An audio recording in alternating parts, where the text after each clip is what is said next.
Good evening, everyone. On behalf of the Bangalore Literature Festival and Bangalore International Centre, a very warm welcome to WorldLit. For those of you who are joining us for the first time, WorldLit is the Bangalore Literature Festival's digital literary platform, bringing to you live stream sessions, video interviews, and podcasts with leading international and Indian authors. This is in partnership with the Bangalore International Centre. Today, we're thrilled to be bringing to you what promises to be a very exciting conversation: how to commit the perfect murder. Peter James in conversation with Jayanthi Madhukar. Peter James ranks amongst the world's most successful crime fiction writers, delivering number one bestsellers time and time again. And he will be in conversation with Bangalore's own Jayanthi Madhukar, freelance journalist who writes extensively on art, culture, and more. With that, Jayanthi, over to you. Hi, Raghu. Thank you so much for the intro. And hello, Peter. It's so good to see you once again. But like I was telling you the last time we spoke, I'm so thankful that I'm on this side of the world and not near you. Because the reason I'm telling you this, and you know it well, is the last time we met in Bangalore, and that was in 2013. And you told me just after the intro that I know about 10,000 ways to kill you. And it was the first time someone had ever told me that. And anyway, we'll get back to that later. But just to give a context to the viewer, Peter James has written the best-selling series featuring Roy Grace.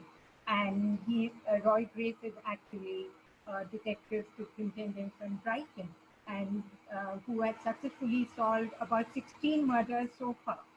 And the series is extremely popular, and it's thrilling. And I also know that there are several readers, several fans who have actually binge read. But that's not all. His storytelling career has included writing for television, and many of his novels have been adapted into movies, into for TV, and even for stage. He has produced and has won a nomination, a BAFTA nomination nonetheless, for Merchant of Venice, the film which featured Al Pacino and Wendy. When I watched it, I had no idea who were linked with him. And anyway, for his writing, Peter James has won over 40 awards. But that is just for writing. There is a lot more about Peter James. Just to go back right to the beginning, his mother, Cornelia James, was the personal glove maker for Queen Elizabeth II. And her company, Cornelia James, still provides supplies gloves for the British royalty. And Peter James is also a race driver, and he's often referred in Britain as a very experienced adventure car race driver. And I'm not sure what that means, but he will tell us later. But that also that might require another talk by itself. So we'll get down to today's theme, and that is how to commit the perfect murder. And by this, I just mean, and this is a disclaimer from me, I just mean how to write the perfect murder. And even before we go to the theme, Peter, I wanted to ask you, where exactly are you now? And how is the pandemic situation there? Because we are all in some ways or the other. Where I am geographically? Sorry? Did you say, where am I geographically? Yes, geographically. We live in the island of Jersey, which is the southernmost part of the British Isles. It's an island that's 9 miles by 5 miles. It's the only part of the British Isles that was occupied by the Germans during the Second World War. And my office is in a granite tower that was built in 1805, 70 feet up in the air, which is where I'm sitting right now. So I can actually see the whole island. I have the blinds behind me at the moment, which is there.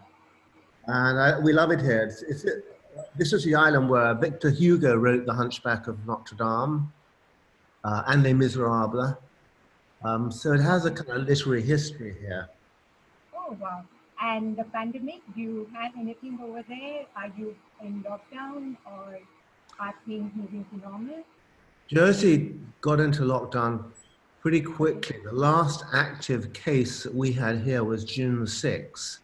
Oh, that's good. So right now, pretty much life is back to normal. You can go shopping, you don't have to wear a mask, restaurants are back open. It's a little different, but my wife's family have just been over visiting this last week. And they came on a ferry, and when they arrived, they all had to, everyone except kids under 11 had to have a swab. And then they were not allowed to mix with other people. They could come and stay with us because they're family. And then they get a text telling them whether they're okay or not. And they all got a text on Monday afternoon saying they were fine. So Congratulations on that. And now shall we dive into the evening's topic? And before that, I would like to ask you what exactly started your obsession with murder stories. Which I know you've done other kind of writing. You've done even a novel for children, and you have also done some non-fiction. But what? But this genre seems to have hooked you. So could you tell us about your obsession with murder stories? what started my fascination with it? I I think I've always felt that with crime, with any other form of crime, if you steal somebody's money, you can pay it back. If you take somebody's life, there is no possible way you can ever get restitution for that. You cannot give somebody back their life. And when somebody takes another person's life, they don't just take that person's life. They actually destroy the lives of that person's loved ones, family, friends, forever. And I've always been intrigued by what is the difference between, say, you and that person who kills. Is there a difference? That's what really interests me. Is it something any of us can do, either when pushed beyond our limit, or simply because we see a financial opportunity or a romantic opportunity? There's so many motives, and it just really intriguing as to what is it? Is there a boundary? That's absolutely true. But I also know that you were born in Brighton, and that apparently, when I was reading up, it did say that it was called the murder capital of Europe. And has that kind of made you privy to some local stories, though that was in 1930? But did that make you a little more aware of this kind of the crime? Yes, I mean, I consider myself lucky to have been born in Brighton. You're absolutely right. In 1932, it was called the crime capital of the UK and murder capital of Europe. And it's never lost that reputation. And Brighton, for those of you who don't know it, was two towns, Brighton and Hove. It's now a city. It's on the seaside. It's 50 miles south of Brighton. It started life as a smuggling village back in about the 1400s, and then it became very popular for Victorians, posh Victorians, to have a seaside villa, and they'd come down from London at the weekends. And then when they built the railway line from London to Brighton it opened in 1841, London was a pretty horrible place to be unless you were very rich. It was dirty, smelly, violent, people were being mugged everywhere. All the villains decided to come down to Brighton, and they brought with them all their craft. They brought prostitution, they brought illegal gambling, cockfighting, protection racketeering, and they stayed. And Brighton's always had this reputation for being quite a racy place. I always joke that if you were a villain and you wanted to design your perfect city, you'd design Brighton, because it's got a seaport on both sides. So it's great for bringing in drugs. People people smuggling, great for exporting stolen goods, stolen cars. It used to have the largest number of antique shops in the whole of the United Kingdom. So it was a wonderful place for burglars to get rid of stolen goods. I mean, in 1996, the Independent, our major newspapers, ran a front page headline saying, if your house is ever burgled, go straight to Brighton and look in the windows of the antique shops. It's got 2 universities. It's a big party town. It's got a very big youth culture. It's become a real hip media place. It's a very tolerant city. It has the largest gay community in the whole of the United Kingdom. So that makes it a tremendous recreational drugs market. So, and it's also a beautiful place. I mean, 3 previous chief constables told me Brighton is the favorite place to live in the whole of the United Kingdom for first division criminals. So now I know when I come to UK, that is the place I should head to for some good videos. And but you'll hopefully, be safe there. I hope so. Now, Peter, going back to your obsession with murder stories, do you remember the first murder story you wrote? Did it get published? Did you write it as a young, like a young kid, or do you remember the first murder story that you ever wrote? Was it? It couldn't have been Dead Simple. Your first. It was before I even wrote a book. It was when I was at school, and I was boarding school, and we had a particularly kind of headmaster we didn't really like. So I wrote a script for a movie in which we murdered and ate the headmaster. And I was about 11 when I did that. Oh, okay. And then in terms of my fiction, I guess the first real murder I wrote was in the first Roy Grace novel in Dead Simple. Although before that I had written a number of standalone novels. I wrote a supernatural thriller called Possession, and that was probably the first fictional murder I had, which was about a boy who's killed in a car crash, and his mother goes to a medium to try to communicate with him and discovers through the medium that her beloved son had actually murdered his girlfriend just before he'd been killed. So I guess that was the first time I wrote about murder. But my fascination with the perfect murder came from a conversation I had with the previous chief constable of Sussex, and he'd not long been in office. I'm going back some maybe 10, 15 years. And I sat next to him at a dinner. And I said to him, do you think there is such a thing as a perfect murder? And he looked at me and he said, absolutely. He said, it's the one we never hear about. Absolutely, I agree, totally. And he then went on to tell me that we have an average in England of 650 murders a year. We have a relatively low murder rate. But, he said, he reckoned there's probably at least another 650 that the police do not hear about that happen every year.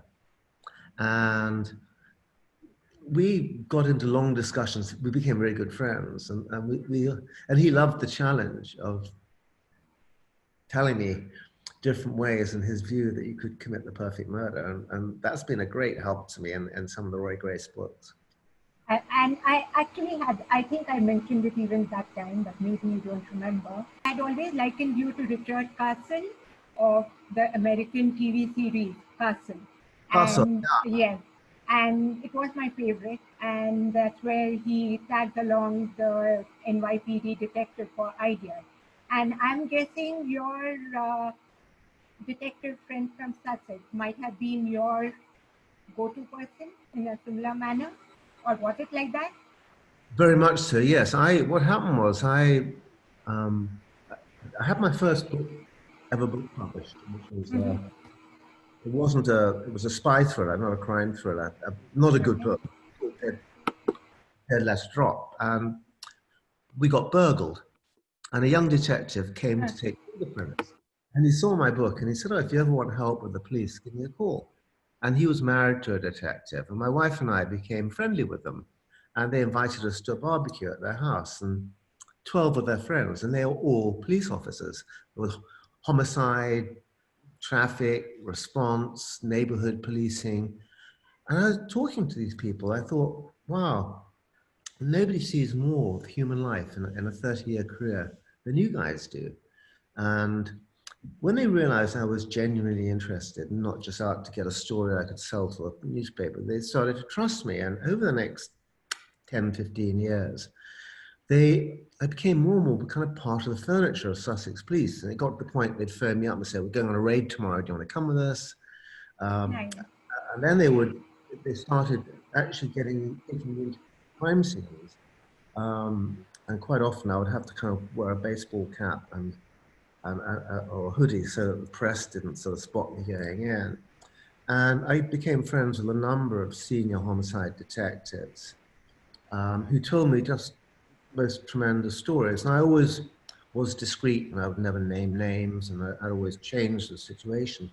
But one in particular was a guy called Dave Gaylor. And I first met him in 1997. And Dave, at that time, was in charge of cold cases, which is dormant murder, where there's somebody still alive who could benefit from the investigation, either a member of the victim's family or perpetrator potentially. And he was using new techniques and advances in DNA and fingerprint technology. Fingerprint technology actually it was invented in India in the 1800s. We were the pioneers of fingerprints, interestingly enough. And Dave and I immediately clicked, and I was writing a thriller at that time called Denial. And he said, oh, tell me about it. And so I started telling him I was about halfway through the book. He said, hang on, why is your detective doing that? And why hasn't he got an outside inquiry team doing this? And do you think your character would have done that? I'd have thought she'd have thought this. And I thought, wow, this guy is not just a plod police officer. This is a guy with a really creative brain. And something I've come to realize that over the many years now that I've been going out with the police and mostly with detectives, that the really good detectives have two completely opposing characteristics. The first is that they are very methodical, very anal, because every major crime is hundreds, if not thousands of pieces that they have to painstakingly put together. But so often there's crimes are solved by blue sky thinking, just by creative thought. And Dave had both of those in spades. And he, over the next we became really good friends over the next 6 years. And then he got promoted to basically head of major crime for Sussex. At the same time, my publishers, Pam Macmillan, asked if I'd ever thought of creating a detective as a central character. So I went to Dave, who was now Detective Chief Superintendent. I said, how would you like to be a fictional character? And he loved it. He is my real life Roy Grace. He doesn't look like him. He doesn't have a missing wife, but we have worked together. We've worked together on every book. We have a particular table in a particular pub that we sit down in with a brand new moleskin notebook, and we map out the plot together. I then go off and write the first 100, 150 pages. He reads it, and then we sit down and he tells me how Roy Grace would think and act. And how the whole investigation team, and over the years, he's introduced me to police officers around the world that I've been out with. And it's a great relationship. When I got married, my second marriage in 2015, Dave was best man. And I consider him, he's my best friend today. And he's an extraordinary guy because he's always refused to charge one penny for doing all this. He's retired, he just loves doing it. So obviously I treat him to, I take him to trips, things like homicide conferences around the world and things as a little sort of thank you. And of course I did, I think you might laugh at this. 2 years ago, we went to this homicide conference in Las Vegas, and I had to do some research, and I had to go to the Los Angeles mortuary for a scene where a character is taken there in a standalone book I wrote called Absolute Proof. And it was my wife's birthday, so I took a special treat to the Los Angeles mortuary. I thought, that was a dead good birthday present. As long as it was not her and in the mortuary. But just for numbers' sake, Peter, what are the different methods of murder that you have actually written in the book? One sort of that I've written. Like killing, poisoning, stabbing. What are the different methods? How many methods of killing have you actually written about? Oh, there's a good question. I've used poison in the form of cyanide. Um, there's a particular kind of blue paint, Prussian blue paint. It's made with cyanide in it. Okay. So I had at the end of my novel, The Perfect Murder, my novella, The Perfect Murder, without giving away too much of a spoiler. I had this guy who wants to bump off his wife, and he always snores terribly. So she sleeps in a little spare room when he snores. So he paints the walls of the spare room with this Prussian blue, except he's mixed a hell of a lot more cyanide than normal into it. So she ingests it in her sleep. I like that. I thought that was I was quite pleased with that one. I think one of the nastiest ones, and I actually recreated this stunt. You could see this if you afterwards, if you ever want to have 2 minutes of fun. It's Google author in Shoreham Harbour, and I was out with the Sussex Police dive team about 10 years ago now, and they would quite often entertain me to breakfast. They're a great bunch of people, you know, and they do the most horrible jobs. You know, they're recovering bodies from the bottom of the sea, you know. And anyway, they were just telling me that they'd had to recover this 19-year-old boy, and he'd skidded off an icy road, and it was in the middle of February in winter. And they said he'd actually drowned getting out of the car. He had the door half open, and he drowned holding the top of the door, the window frame, door frame. And so we couldn't get his fingers off. He had dead man's grip. And I thought, wow, apart from anything else, apart from a tragic story, but it's a great title for a book. So I then wrote a Roy Grace sort of called Dead Man's Grip. And it's basically the nuts and bolts of the story is it's a mother, and she's late for work. She's dropped her daughter at school, and she's drunk quite a lot the night before, and she's rushing off to work, and a cyclist comes at her. He's on the wrong side of the road. She hits him, sends him flying across the road, and he gets run over by a lorry and killed. And the tragedy here is that this guy's mother and father, his father is the top mafia capo in America, and the mother says to the father, "I want everybody involved in that accident to be killed." And that's sort of the setup for the story. And I think it's probably the favorite murder I've written is that the police pull a van, like a Ford Transit van, out of Shoreham Harbour. Shoreham Harbour is the harbour immediately to the west of Brighton. And there's a guy sitting in the driving seat, and they can't get his hands off the steering wheel. So they assume, like this previous one, that he has dead man's grip. And then they discover his hands are actually super glued to the steering wheel. God. Good God, that's good. Wow. I like that one. And I replicated that stunt. We had the launch party for the book, which was in 2009, I think it was, or 11. And Jeffrey Deaver, the American writer, had at that time written a new James Bond novel. And we discovered his book was coming out the same day as Dead Man's Grip. So I said to my publishers, I want to do a stunt which outbombs Bond. And they said, what do you have in mind? I said, I want to replicate this. I said, I want a van to come out of the harbour. There's a body in it in a t-shirt and jeans. The body's lifted out onto the harbour wharf. And then somebody pulls open the t-shirt and there's a dry suit underneath. They undo the dry suit and I stand up in a tuxedo and bow tie. And we did it at the launch party in front of 500 people. You can actually, that's the one you can see. If you Google author in Shoreham Harbour, it's like a 2 minute. Which year was this? I will surely do that. Which year was this? 2011, I think it was. Oh, okay. So you did speak about The Perfect Murder. And like you rightly said, a perfect murder is something which goes undetected. And at that time when we met, when I asked you, you told me the way you would have preferred to kill was to poison and then cut the body into pieces and throw it in a moving body of water, something like that.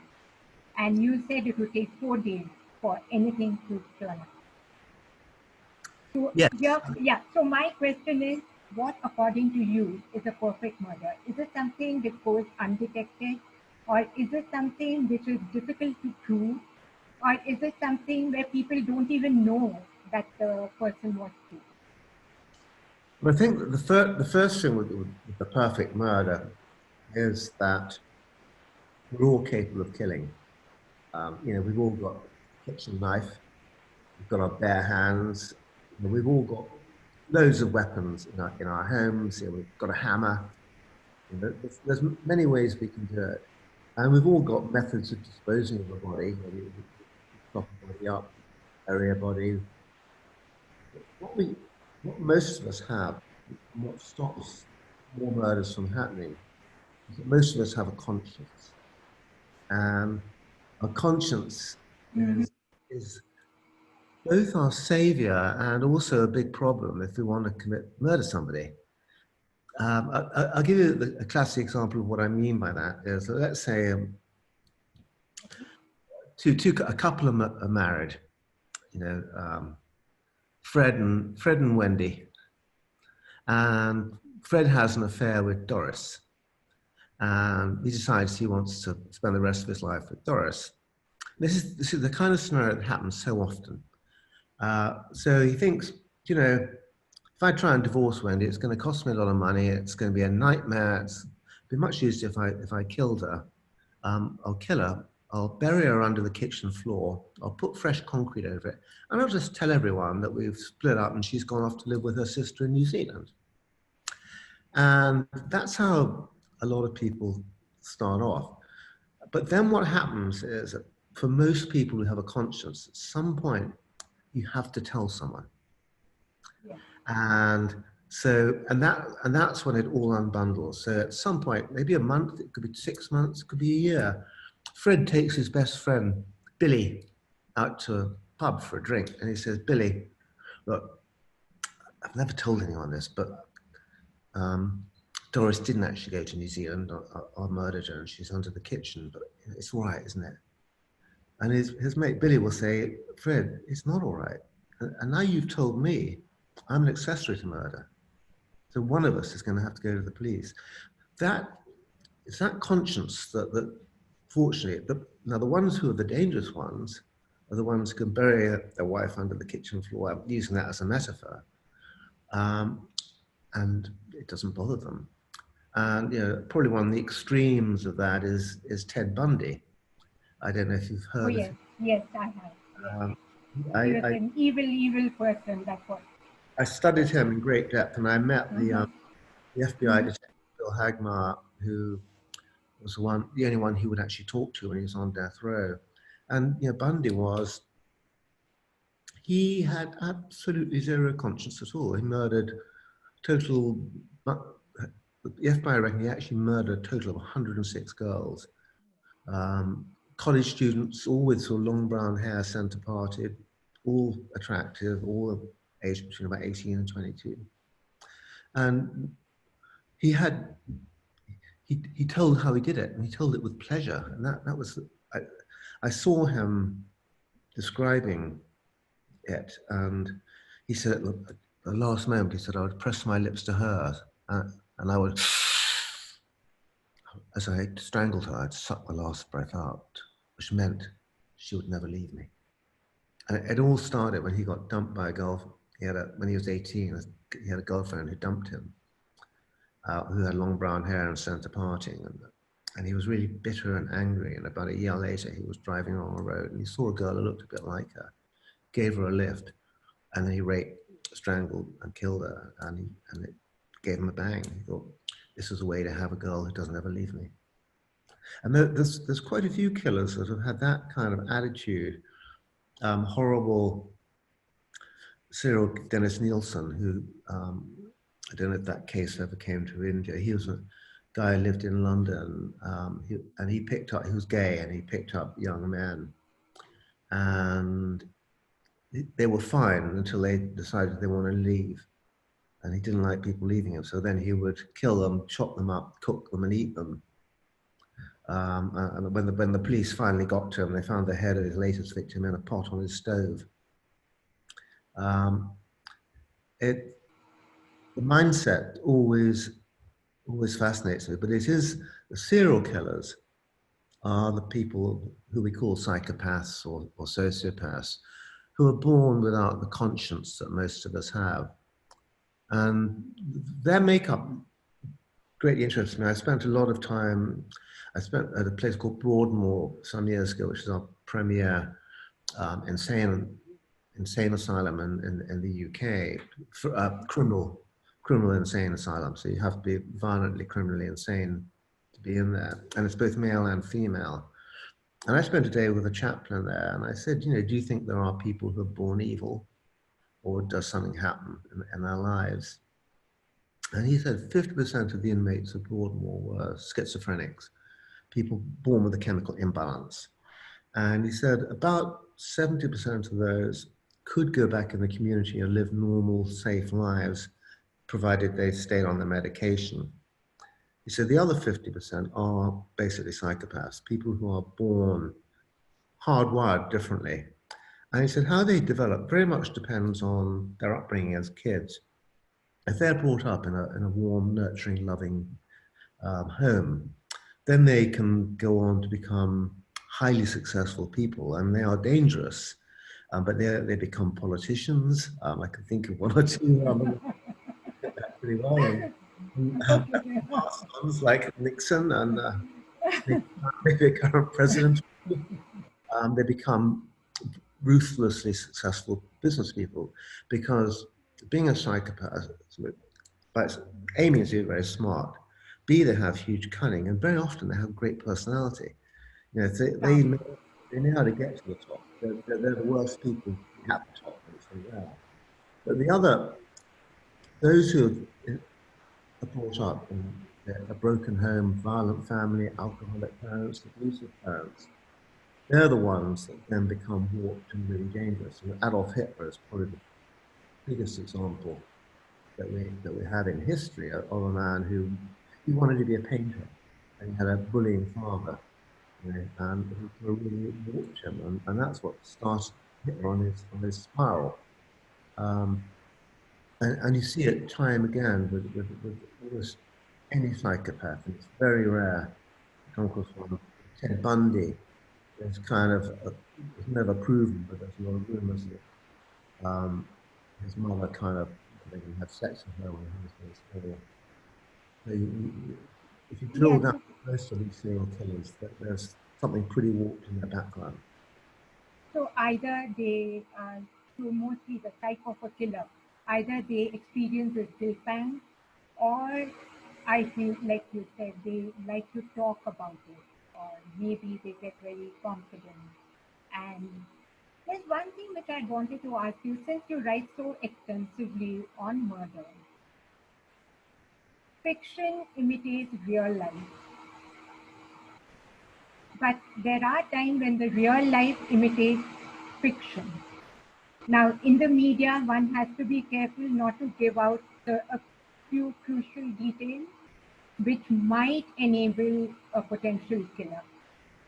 Have you ever felt like, that little bit of, have you ever taken that into consideration when you write about the murder? That it might give somebody an idea. I do think about it, but my honest answer is that I think that there is probably nothing that I could think of in here that hasn't already been done. Sure. They are. I had in a couple of books back in Dead If You Don't. I had basically a gangster. I had him as a from Eastern Europe gangster who kept a live crocodile in his basement and fed his victims to it. And then I discovered that there was a mafia-made man called Joey Gallo, who was famously shot in a Umberto's clam house in Little Italy, and I think it was in the early 70s. He was basically a debt collector for the Gambino family, and he kept a full-grown lion in his basement.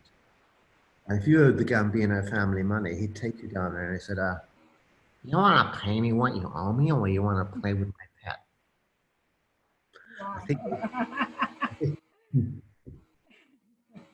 Yes, and now just for the sake of aspiring writers, especially mystery writers and murder writers, let's deconstruct the writing of a murder story.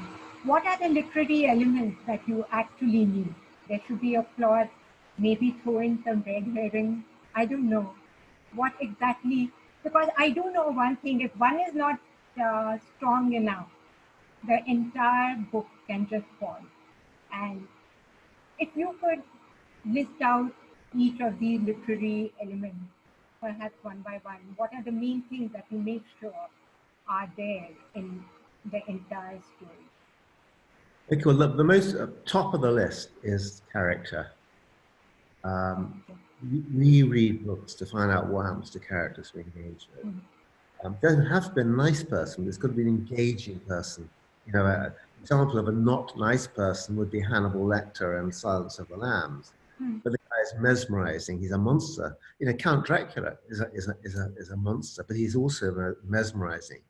So it's firstly the principal characters should really be people that we engage with right at the start of the book and really care about. And if you care about the murder victim, you're going to feel so much more than if it's just a random stranger.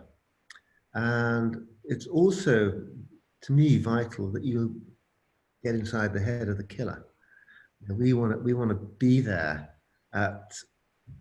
during the planning, during the execution. You know, why is this man or woman plotting this murder? So the characterization is way the top of the list. It's everything. If you don't like the characters, don't care about the characters, don't believe the characters, you're going to have no interest in what happens. And then next on the list is research. And it's getting the facts, details correct, because readers, by the mere fact that they're reading, it means they're intelligent people. You know, all readers are smart. And all readers these days have access to so much research themselves. You know, it's your daily television, the internet, it's all around us, newspapers.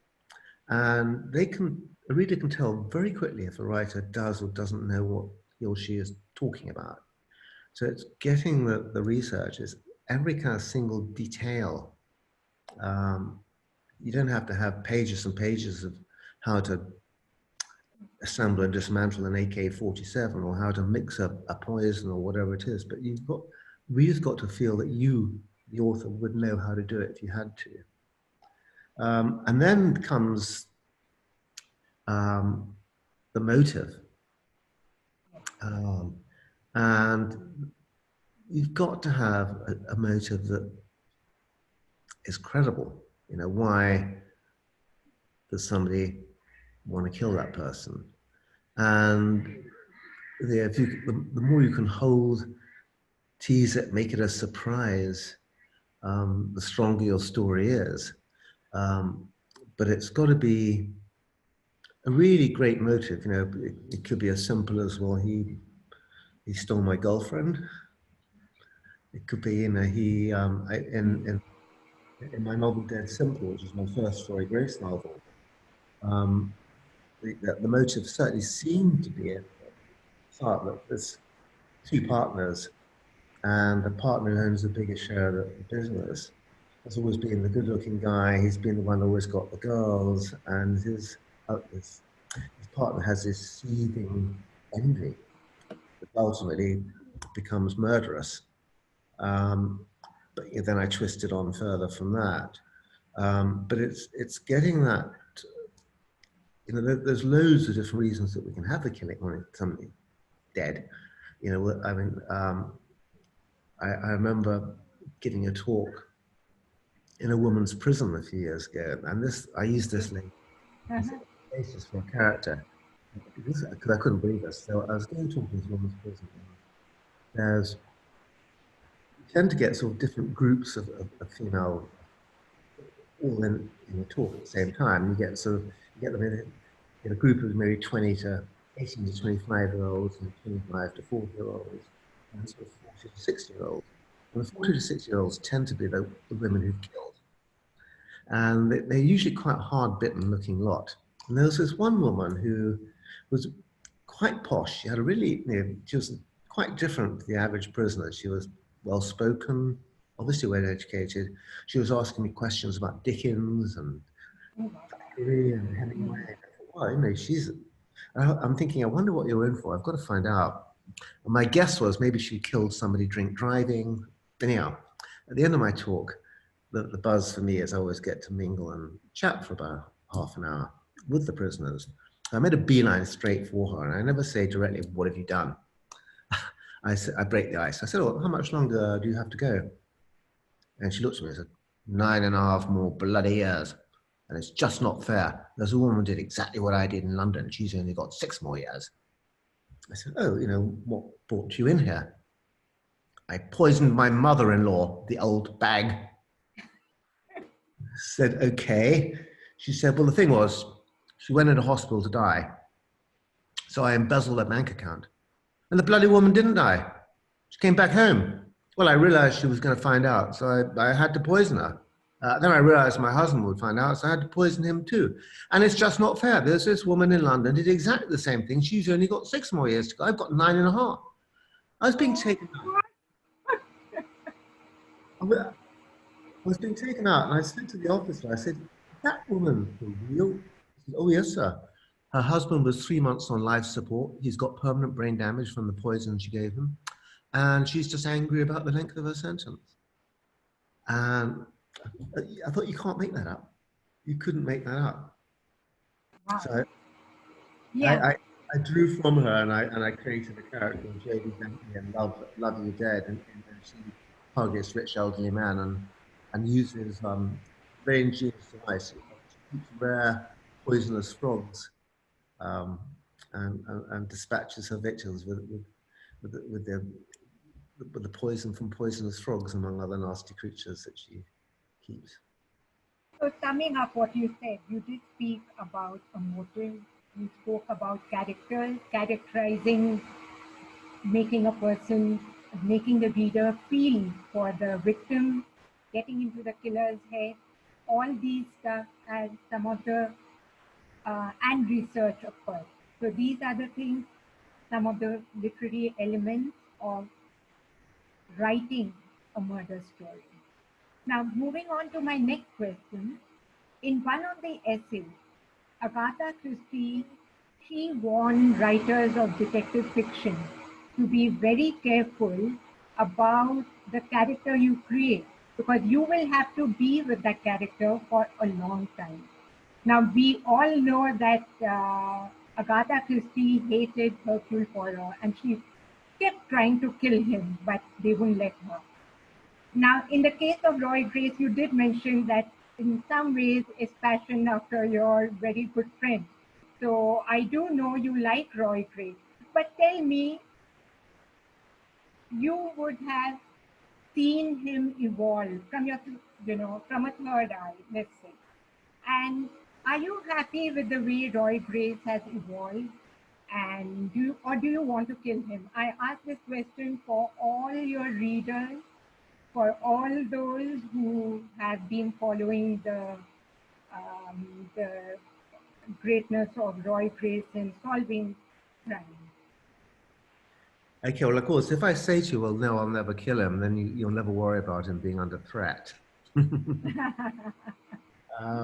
true. But I am mindful. I know that in addition to Agatha Christie, Conan Doyle desperately wanted to get rid of Sherlock Holmes and killed him off, and then found he couldn't create anybody that was as popular again. So that's when he brought him back. And I think that if you're lucky enough as an author to create a character that your readers like, I don't think you should repay the readers by then getting rid of him. I mean, what I love with Roy is about once every 10 days, I get a letter from a reader, from a lady somewhere in the world, saying Roy Grace is the first detective or the only detective I've ever wanted to sleep with. And I take that as a huge compliment that he's that real. And he's evolved over the 16 books.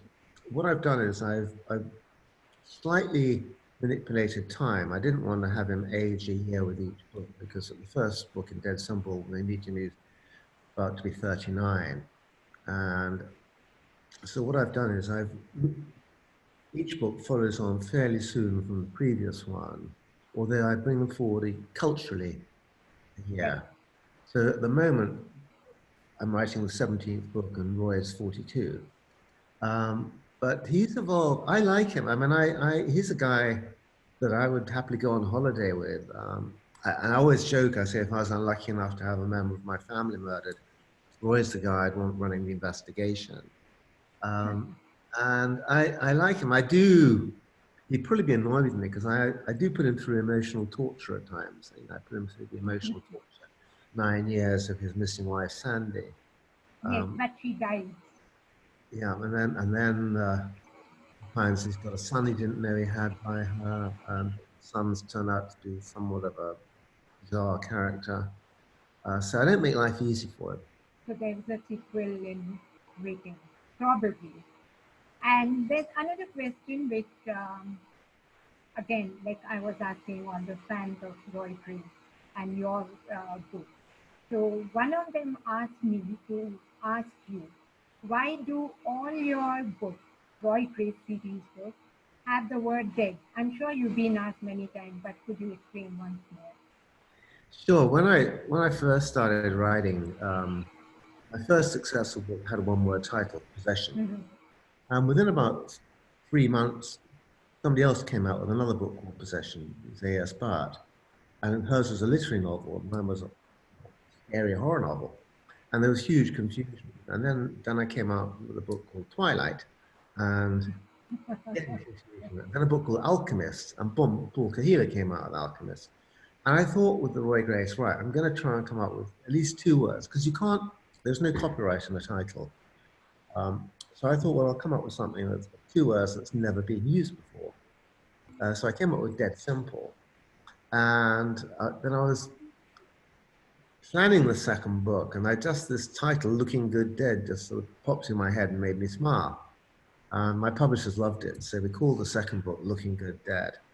And then I started getting emails from readers saying, is this going to be known as the Dead series? And I thought, yes, why not? And it's created something it's great because it sticks in people's minds. And the hardest thing, it gets harder and harder. So anybody has any suggestions for the 17th, oh, please. send them in, because we have a list on my office wall downstairs, and people just write the titles, suggestions as they think of them.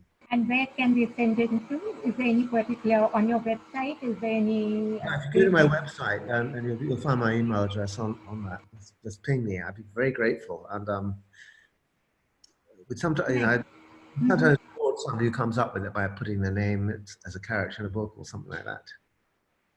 Right. I'm sure people watching here will also be giving their suggestions.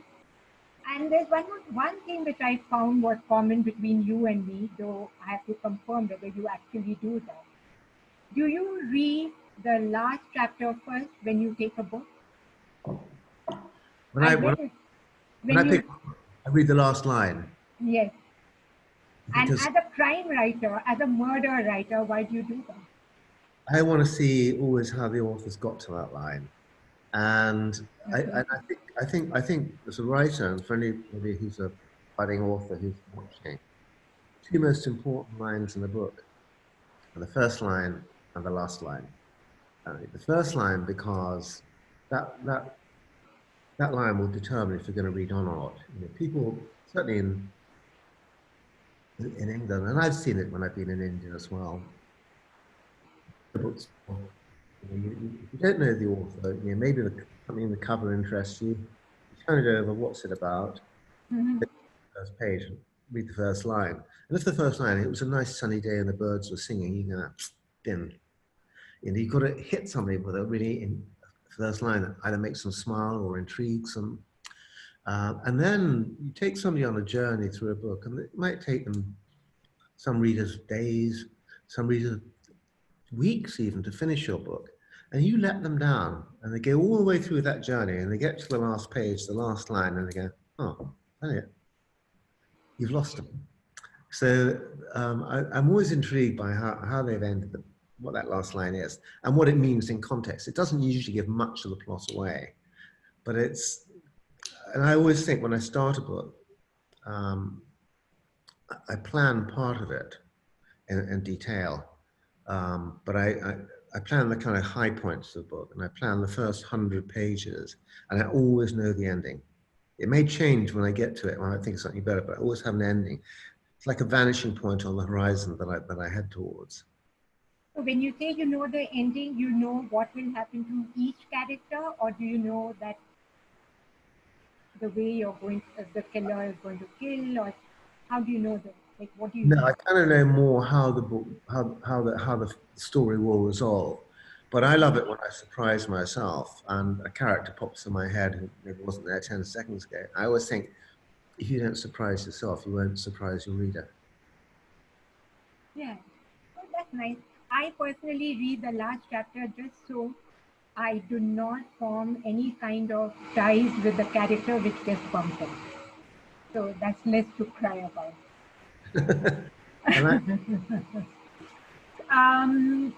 There's about 10 minutes, and I see there are a lot of questions. So can we take some questions? Is there anything that pops up for you? I can't see any on my screen. Okay. Let me check if I can. Yeah. Maybe Jayanthi, what we could do is we could unmute people in the audience that have posted a question here and actually have them ask it, and that just makes it more interactive, if that's okay with Peter and you. I'm happy with that, yeah. And Krishna, there's one Shirish Koyal. Sure. He seemed to have asked a very good question. Yeah, I'll maybe start with that. Maybe I'll start with that question. Shirish, if you're there, could you? We have allowed Shirish. Yeah, I'm here. Go ahead, Shirish. Please go ahead and ask your question. So, Peter, this question is for you. Would you help the police if they approached you for help to solve a murder? It's a really good question, and the answer is yes. And I have actually done this in a number of different ways. I mean, the minor way was one time when it wasn't actually a murder. I was out with the police, and there was 5 kids that had lunch in a TGEI Friday in Brighton, and they did a runner without paying the bill, and they arrested one kid who'd gone to the toilet, and the rest of his mates had run off. And this guy wanted to go to university to study law, and the police said to me, and he was clearly not really part of the mob that had made the run. And they said, what do you think? Do we arrest him and destroy his life because he have a criminal record, or do we just give him a ticking off? And I said, give him a ticking off, and they did. That was one sort of small extreme.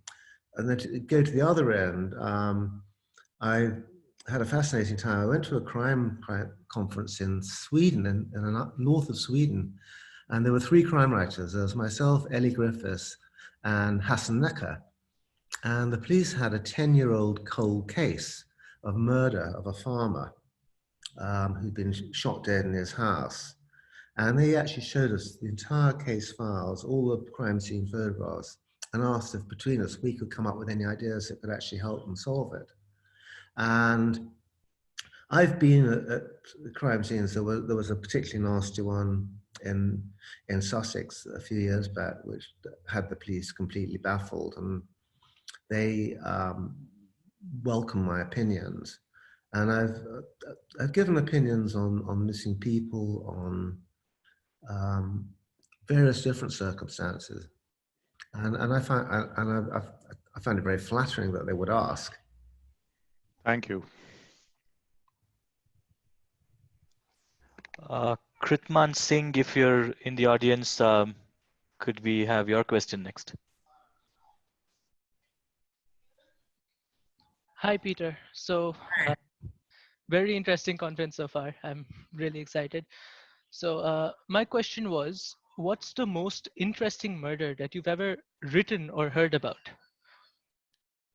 Wow, that's a great question.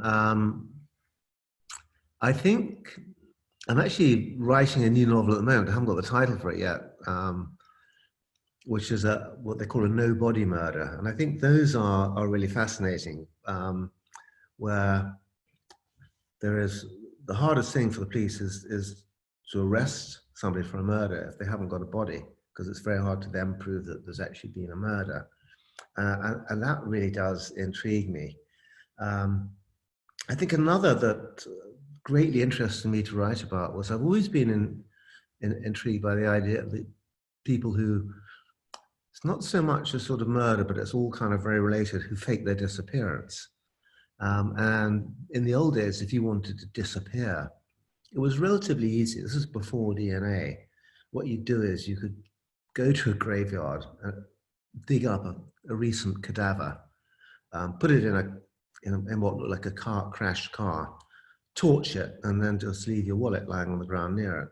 And the police would come along and they would identify you that way. Now with DNA, it's almost impossible. So it needs a major catastrophe or a major terrorist atrocity. And I heard that I wanted to write a novel in which somebody faked their disappearance. And I actually used 9/11 because I think there were 16 different people faked their disappearance in 9/11 who claimed that they were in the North or South Tower on the morning of the attack. And I kind of linked a murder to that of a man ultimately found in the boot of the car in the river in Melbourne in Australia. I think probably my favorite murder was the lady I was talking about a little bit earlier, the Black Widow. In my book, Love You Dead, and Jodie Foster, first of all, meets and goes out with a guy who has a fascination for venomous and poisonous pets. He has a saw-scaled viper, he has poison dart frogs, and she uses different of these creatures. She uses the ones who actually dispatch him, making it look like an accident, of course. Oh, he got bitten by his own snake, poor guy. So I think I had a lot of fun with the poisons there. And what is interesting is that I learned that with the makeup of murderers, most poisoners are female. Most violent killers are male. But poison tends to be the sort of lady's weapon of choice. That's fascinating to hear. I like Michael Connelly. I like Harlan Coben. I like some of the historic ones very much. I love, I think my favorite crime novel of all time was Graham Greene's Brighton Rock, which is a book that inspired me to become a writer, because that was set in my home city of Brighton. I do quite like sort of crime thrillers written by people often sort of really out of their normal genre. In terms of, one of the big inspirations was American John D. MacDonald, who wrote a series about a very quirky private detective called Travis McGee, who lived on a houseboat on the Florida Keys and drove a Rolls-Royce pickup truck and got things back to people. And he was a big influence when I was a kid. I love Sherlock Holmes. I think Sherlock Holmes, I would invite to any dinner that I had. I'd love to meet him and talk to him. But when it comes to young writers, do you kind of follow some of the young writers? Do you think there's someone whom you could name as being a potential big bestseller? Yes, I get sent 10 to 15 books a week by publishers with new up and coming writers. And I love it when I read one and I go, wow, that was really good. And that happened to me I remember it happened about 3 years ago. An unknown writer called Claire McIntosh, probably about 4 years ago now, called I Think I Let You Go. And I just read this and I thought, wow. And then I discovered she'd been a police officer. And the book became a huge success, and I was thrilled to bits that I'd given it a tiny bit of help on its way. And it's always great when I'm always looking for a book to read that when I put it down, I go, wish I'd written that. Yeah, that to me is the test of a really great book. It's one that I think, wow. Yeah, I think a lot of murders are planned over quite a long period of time. Particularly with, if you go back to some of the murders from the kind of early part of the 19th century, before forensics had really come of age, people would put a little bit of arsenic in somebody's food over many months, giving a slow sort of build-up. And that was a really popular way of murdering people, and pretty much undetectable for a long, long time. So it's doing it in a little slow drabs. It's funnily enough, I'm writing about a very slow build-up at the moment in the new Roy Grace, a very cunning murder that's planned accurately. That would be the 18th book. Yes. And where is 17th. 17th. Which I need the time. We've absolutely run out of time. Thank you so much, Peter and Jayanthi. Peter, I couldn't help noticing the little sign behind you, careful, or you will end up in my novel. We loved your office. I love your audio system. It sounds like you're in a studio. Hearing you talk was as gripping and as a page turner like any of your novels. An absolute privilege to hear the voice behind the books. Thank you so much. Thank you, everyone. Thank you, Jayanthi, again. And thank you, our audiences. See you at our next event. Thank you so much. Great to see you.